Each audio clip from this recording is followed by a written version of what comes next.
Hey everybody, DM Jim here, and welcome to another episode of Game Terrain Engineering. In this episode, I am going to show you how to make a very simple prop for your D&D table or Pathfinder or whatever fantasy game you want to play. Basically, it's this. It's a small chest made out of wood. It's functional. Opens up. I haven't painted the inside. I'm not sure if I will yet. But I made this. I actually didn't make it. I bought this for $1.50 at the craft store. You can find them at Michael's and Hobby Lobby. I've seen them in both places. They may look subtly different, but you know, they're a chest, okay? And they have them in different sizes. I think they even have small ones and bigger ones, but this is like a medium-sized chest. I've glued some foam on the bottom. But let me tell you what this is for. Let me explain this. Frequently at my gaming table, when I'm DM, I usually have a rogue, and that rogue likes to steal things out of chests before anyone else has a chance to look inside. And I'm looking at you, Edna. I think it's a great, I think the way she plays the character is tops. She's always trying to get away with something. Not too evil, but you know, if she sees a chest, she's going for it. And she likes to look inside, and here's where the problem happens. Whether it's the rogue character or another character, when they open the chest, the first person to see the inside of a chest, and I'm assuming that it's not trapped or the trap has been defeated, okay? The first person that opens the chest, technically they should be able to look in very quickly and see what's in there within reason, right? So in my game, what frequently happens is the rogue will say, I want to try and steal X out of the chest. And when they say X, I'm talking about like when they open the chest, I'll say, okay, inside the chest is this and this and this and this. I don't want the other players hearing that. I want the player who opens the chest to be able to look in this and see what's in the chest. And doing that, what I'm going to be using is I'm going to be using some cards. And I particularly like Jeremy Weber, and I'll put a link in the description below to his cards. He's made these full color cards for every item in the player handbook and the DM's guide, and I think some other cards too. He's even got blank templates so you can create your own card. You print them out, laminate them if you want, but they're outstanding for like putting in the chest. Like if it's a +1 sword, drop the +1, sword card in the chest. If it's money or a bag of gold, you could just write a piece of paper, 300 gold or something like that. The idea is this. When the player opens the chest, I want to hand this to them. They open it up, they get first look at what's inside. Inside is going to be a small sheet of paper that's going to be at the top of the chest up here, okay? It's going to be an itemized list of the things that they see in the chest. And they're going to be numbered, 1, 2, 3, 4, 5, so that the other players don't know what those numbers correspond to. I am going to have another piece of paper, okay, that matches that one. The rogue, if they want to try and take something or steal something, they can look at me and all they've got to do is hold up a finger, 1 or 3 or 5 or whatever. Or they can use a die, like a D20. If there's 12 items in it, they could, rotate the die to a number. I need to see the number, okay? And depending on what that object is, I will say, okay, roll your stealth check or roll your dexterity check. And they don't know. I know whether or not I'm going to make it hard for them. Like if they're trying to steal, a small bag of jewels, that's going to be much easier than trying to, say, steal a 12-inch long dagger or, something like a bow. If there's a bow in there and they want to steal it, it's probably going to be a DC 25. I mean, depending on the level, they might be able to pull it off, get it down their shirt or something.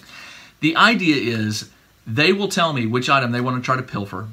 Roll the die, and I will tell them whether they succeeded or not. If they did, they can remove that item from the chest, keep it hidden. That's theirs. The other players will not know. And this is role-playing. The other players are going to have to pretend like, derp, I didn't know. If they fail, I can say, oh, so-and-so spotted you trying to stick something up your sleeve or whatever, and it's going to make the other players more nervous or a little more wary about that player. Now, this is where the role-playing comes in. If the player makes the save, you might argue, well, yeah, they made the save, they stole something, but now all the other players are going to be a little more nervous and they're not going to ever let that person open up the chest again, right? Here's how I solve that. If they make the save successful, the other players have no reason to be suspicious.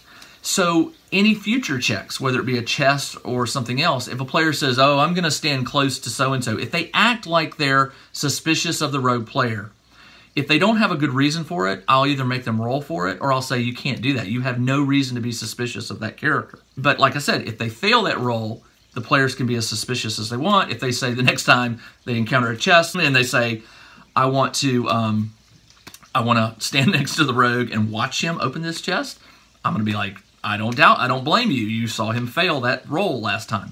So anyway, it's a long explanation for a very simple prop, but I've been meaning to make this for some time because I like props at my tables. I give my players handouts, maps, puzzle pieces, I'll give them scrolls, things like that. The chest is a way for me to give the rogue character, or any character really, who encounters a chest, something that they can open and inspect and see what's inside it. And if they want to share with the players, they can say, oh, hey, guess what's in here? But like I said, the rogue characters typically, when they open a chest, they usually have, just a few seconds, and if they're very sneaky, they should be able to pilfer something without the other players knowing. But anyway, let me get to the table and show you how I made this very simple chest. It's really just painting it. It's a dry brushing technique to get it to look the way I want, and then of course gluing the stuff on bottom. But once again, very cheap to do, $1.50. It was $3 at the store. I had a 50% off coupon, so I got it for $1.50. And I'll try to put a link below to this one if you don't have a Hobby Lobby or a Michaels nearby. I'll try and find this one online so you can order one and make your own. Let's go see how this is made.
And there you go. That is how I made this chest. I really didn't make it. The chest was pre-made. It's made of wood, has a hinge on the back.